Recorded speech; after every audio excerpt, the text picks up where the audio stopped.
Hi, I'm Steve Presser, founder and owner of Big Fun. We opened our store officially April Fool's Day 1991, although we had one of the early pop-up stores during the holiday season of 1990. My store has always been voted one of the best, coolest, funkiest toy stores in Cleveland. In fact, we got one of the 20 coolest stores in America by Playboy.com several years ago. I'm often asked what my favorite toy is, what some of the cool things I have in my store, what really is special about your business. And the other day I had a situation in which I think needs to be talked about, and that's why I decided to do this video. I have one of the cool components of my store is we're constantly buying toys from individuals, from estates, flea markets, garage sales, you name it. And oftentimes the customer will come into the store and try to sell us something. It's sometimes one toy, sometimes it's a whole collection. Often I go out on what I call house calls, like the old docs of way back when. And I got an email last week from an individual who said they wanted to sell a James Bond collection, and would I be interested? And I emailed back, if it's kind of small, is it possible they could bring it in? They said, no, it's pretty large, and it's out in Akron, which is about 45 minutes to an hour away. So I got in the car, I drove out to the place, and I got met by the person who was the brother of the individual whose toys it were. And often is the case, sadly, a person passes away, and this is the collection of a person. Well, this person was 58 years old. I'll be 57 in a month. And the person that passed away was shaving, and he had a massive heart attack and died. He lived in Holland, and his brother, his older brother, had gone to pick up the rest of his toys, and the toys that he wanted to sell me were the remainder of a collection of 007 toys that he actually had here in the States. He sold the rest of the toys back in Holland. He said, Steve, if I knew you and I wish you were over there, I would have happily sold them to you. So we went through this guy's entire collection, his brother's, and it's emotional.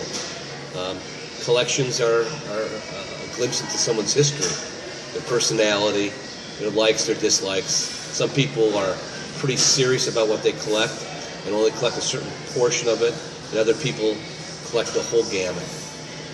This person collected the whole gamut, and this was the remainders of what was probably a really extraordinary collection.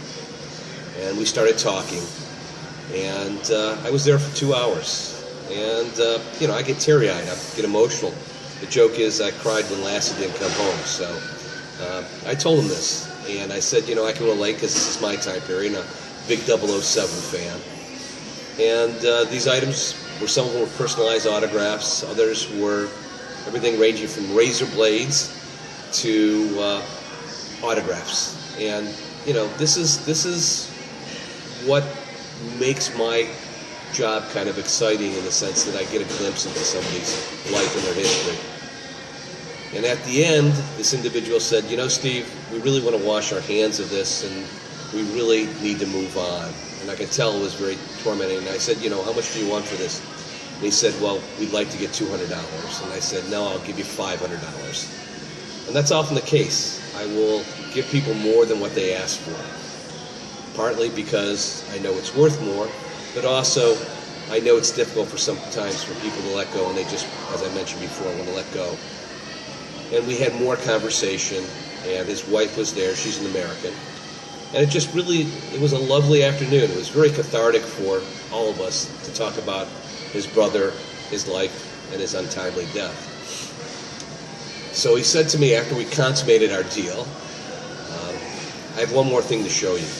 So I figured it's going to be this, holy grail of a James Bond item. It's going to be the attaché case or the road race play set.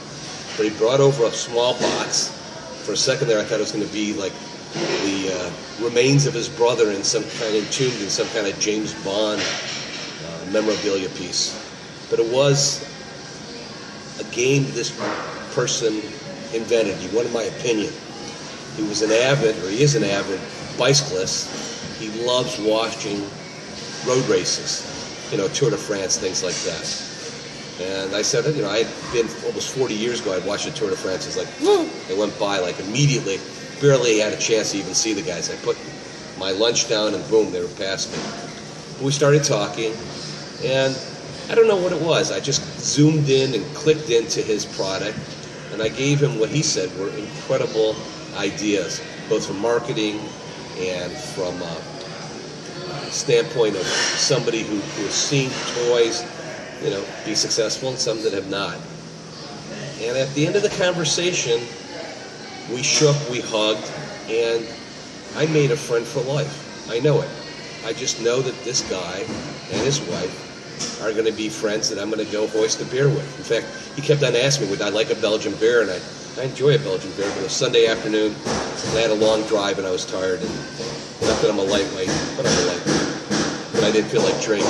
And I know we're going to break bread soon. I know we have become very good friends. And that's one of the things that you just don't see in normal businesses. One of my favorite stories of buying toys was an old warehouse in Columbus, a place called the Yankee Trader. And at the Yankee Trader, there was a woman that owned the place. Her name was Edie. And excuse my French, she was a tough old broad. That's what my father would say, a tough old broad. She had a great sense of humor. She was quick-witted, and she was tough. And I became friends with her and her side hand man, John. And I had gone there for years, and many, many times buying stuff out of the warehouse. And my father had always told me that when you go and you do a deal with somebody, you find somebody you like to continue business, bring them something. And Edie's husband had passed away many, many years ago, so she had run the business for probably 25, 30 years. And I decided, after my 6th visit to finally bring him a gift. I was a little bit late in that. So I got Edie a pound of really good chocolate from Cleveland, one of the local places, Mitchell's. And I got John a bottle of whiskey, nice bottle of whiskey. So I'm in their office, and I give John the bottle of whiskey, and I give Edie the chocolate. And Edie reaches into her desktop drawer, opens it up, pulls out a gun, points it right at me, and she says, give him the fucking chocolates. You can't write material like that. And we became friends, and we still have remained friends. Although I haven't seen Edie in years, don't know if she was alive, but God bless her. She was just one of a host of many characters. And I tell you, many characters over the years that I've met, both in what I would say public, which is like the gentleman from Holland, and then also in commercial, the people whose warehouses I go to. So I thought you'd like to hear that story. That's it for now. I hope there'll be more. I know there'll be more. See ya. That's all, folks.